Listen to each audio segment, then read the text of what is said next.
The King's Pilgrimage is a poem and book about their journey made by King George V in May 1922 to visit the World War I cemeteries and memorials, being constructed at the time in France and Belgium by the Imperial War Graves Commission. This journey was part of the wider pilgrimage movement that saw tens of thousands of bereaved relatives from the United Kingdom and the Empire visit the battlefields of the Great War in the years that followed the Armistice. The poem was written by the British author and poet Rudyard Kipling, while the text in the book is attributed to the Australian journalist and author Frank Fox.Was, an Australian journalist and author who was knighted in 1926. Aspects of the pilgrimage were also described by Kipling within the short story, The Debt Poem. The author of the poem, Rudyard Kipling, had lost his only son in the war. Kipling, a member of the Imperial War Graves Commission, was its literary advisor and wrote many of the inscriptions and other written material produced for the commission. The first publication of the poem in the UK was in the Times of 15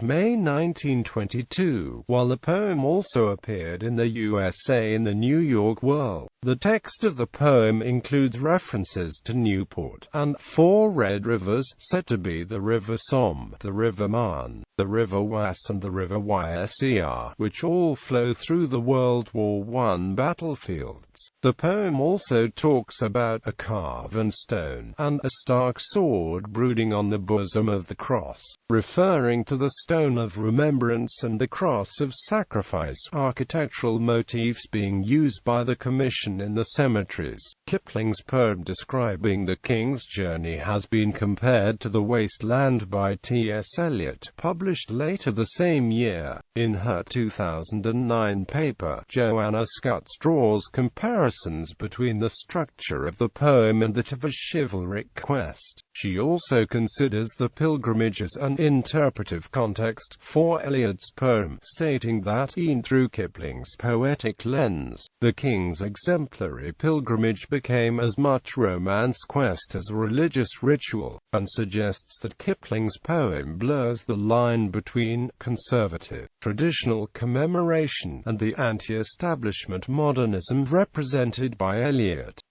The poem was reprinted in a book published the same year by Hodder and Amp-Stotin. The poem prefaced the book, and lines and stanzas from the poem and from the speech given by the King were used as epigraphs for the chapters describing the King's journey and to caption some of the photographs. The book, which was illustrated with black and white photographs, sold in huge numbers. A statement in the book declared that profits from the sale of the book would, at the behest of the King, be donated to the organizations arranging for bereaved relatives to visit the cemeteries and memorials. Also included in the opening pages is a signed letter from the King himself, again mentioning the proposed use of the profits from the book to assist those traveling to visit graves. Following the opening pages, the book proper consists of 34 pages of text, authored by Frank Fox,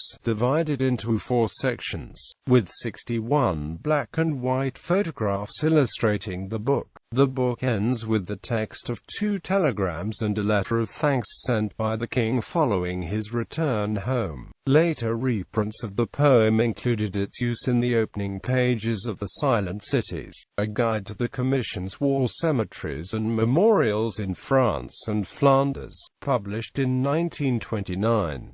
The spirits of the mighty army of the dead seem to marshal come to receive the homage of the King, for whom they died, and to hear that in the land which they saved the names will live evermore. Pilgrimage. The King and his entourage, which included Field Marshal Earl Haig and Major General Sir Fabian Ware, the head of the commission, travelled by ship, car and train, visiting sites in both France and Belgium. The journey was intended to set an example of pilgrimage to other travellers, and pomp and ceremony were avoided. The party inspected cemeteries and memorials, some still under construction, and met local representatives, army generals, war graves officials, memorial and headstone carvers and cemetery gardeners.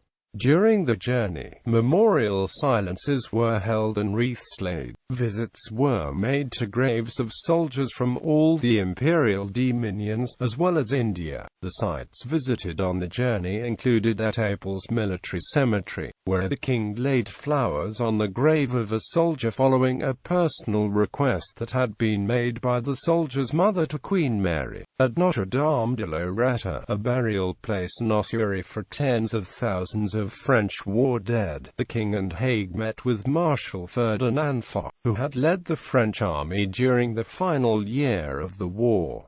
Other dignitaries to meet with the king included the Bishop of Amiens. Kipling was touring in a separate party to that of the king, but was asked several times to meet with him. The pilgrimage culminated in a visit to Lincolnton British Cemetery on the 13th of May 1922, where the king gave a speech that had been composed by Kipling. The official royal party, in addition to the king, Hagen, were included the Right Honourable Sir Frederick Ponsonby, Colonel Clive Wigram and Major R. Seymour. The pilgrimage started on the 11th of May in Belgium, after a state visit with the Belgian king, following which the king and his companions travelled by royal train through Belgium and France, using cars to tour the cemeteries from the towns where the train stopped. As described by Fox in the book about the pilgrimage, places visited included Zeebrugge Tyncott Cemetery, Brandhoek Military Cemetery, Ypres Town Cemetery. While in and around Ypres, the touring party also visited the site of the planned Menengate Memorial to the Missing, and several other cemeteries associated with battles of the Ypres salient.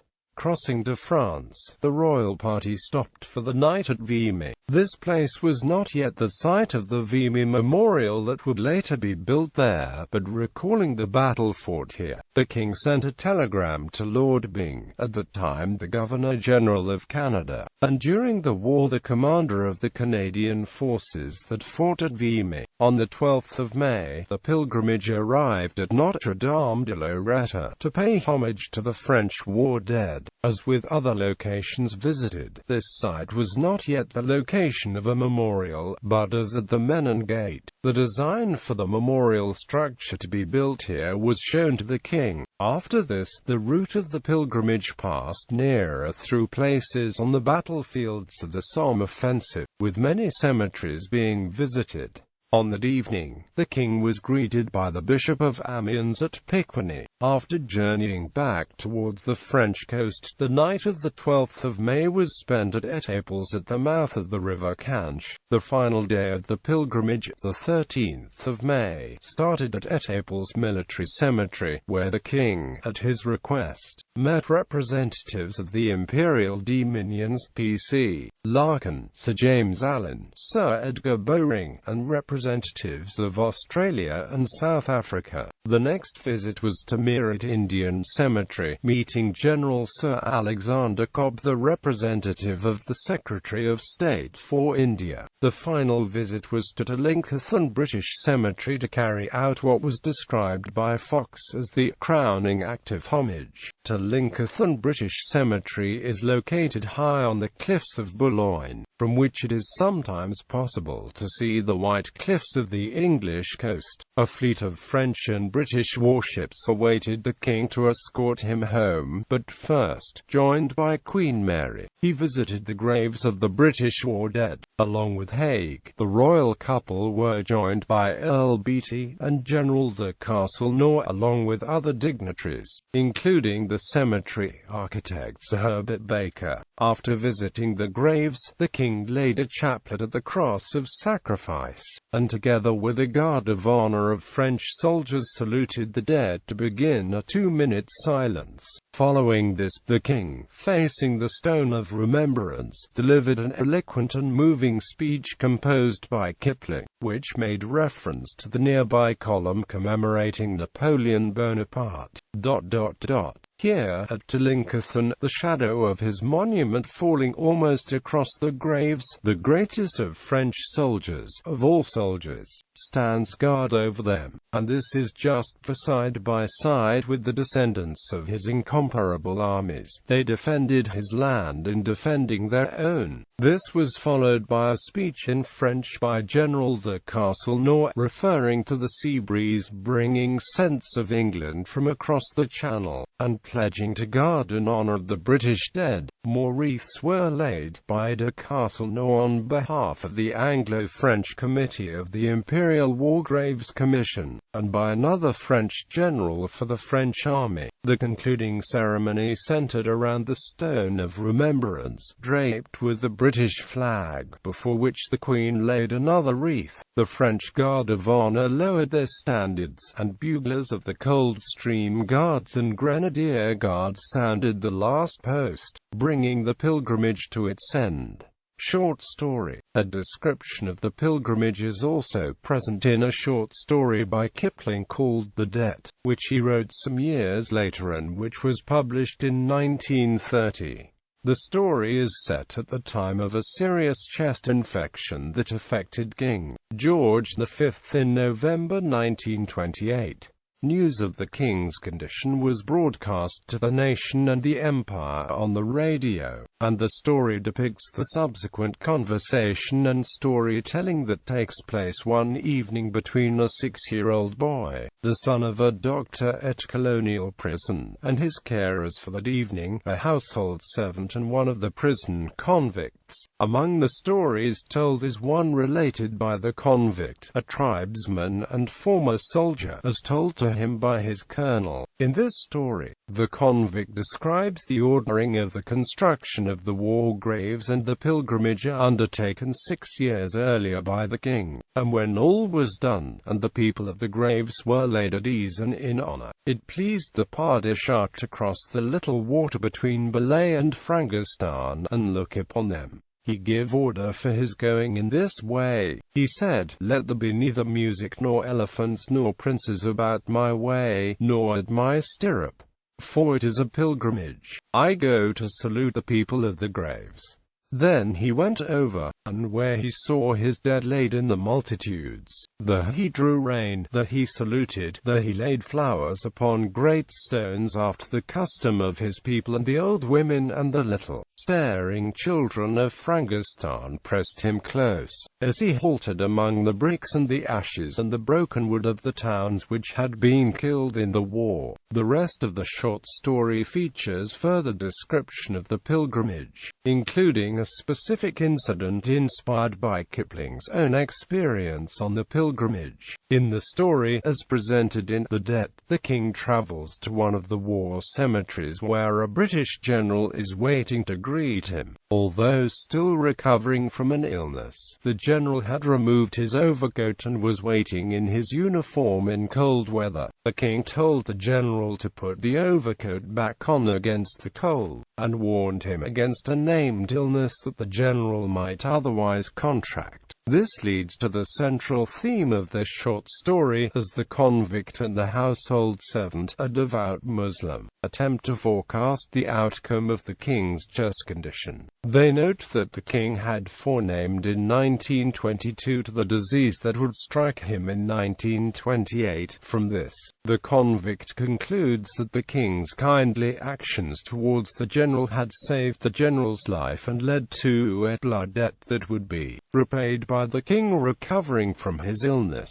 In the short story, this episode with the general and his overcoat is stated to have taken place towards the end of the pilgrimage at an Indian cemetery, though accounts of Kipling's movements during the pilgrimage ascribe the incident that inspired the short story to a few days earlier on the 11th of May, a bitterly cold day when Kipling had been waiting for the king and Hague near Ypres.